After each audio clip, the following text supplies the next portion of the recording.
Hi everyone, good to be back again with you all. They say love can happen to anyone, anytime, anywhere. And I also heard that love was blind. But it would be so blind that it would never get to see me was not what I had ever imagined. So, taking charge of the whole sad situation, I decided to get onto the dating scene. This was the best I could think of to fill in the gap. Logging onto the social and dating sites online was what came next, and it wasn't an easy task for an introvert like me. Finally, I did get to make three contacts as possible dating prospects. After scribbling like 50 times on a piece of paper as to what the first message would go out as, I eventually decided on one and hit the send button.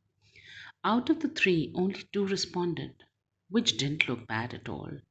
Gradually, I saw myself getting very excited about the whole new dating scene and the way it was unfolding with exchanging of couple of general to like to know you more kind of messages.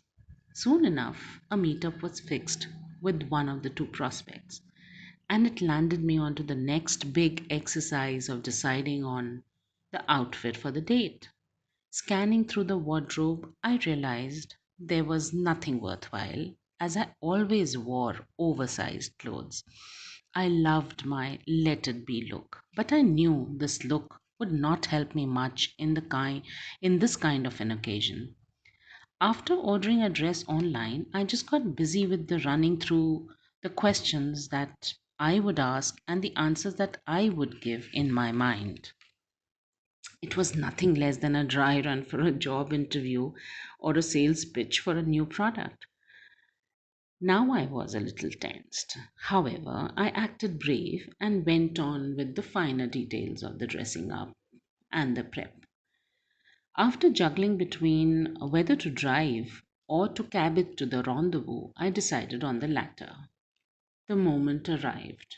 I was seated on the table in the cafe that day, waiting for my prospect. Suddenly, after about 7 minutes, I see a good looking man entering the cafe and approaching towards my table. After the initial exchange of greetings, he ordered white flat for ourselves, and the conversation started off pretty smooth. At the corner of the cafe, I saw television on, and the news of the exodus of Rohingyas was all over the news channel. Just to build on the conversation and not to appear to be detached, I made a statement on the news piece. I said that Rohingyas should not be allowed to enter India as it was not our problem and that we had enough of ours as a developing nation. To this he replied that every human had natural and legal rights under municipal and international law, and if I thought any differently, then I was a racist and a xenophobic. I was quite taken aback by his words. In my mind, I knew that this was the official end of the date. Soon after, he paid the bill and we said goodbye and we walked out of the cafe. Little did I know that the Rohingya exodus would lead me on to the end of an affair even before it kicked off.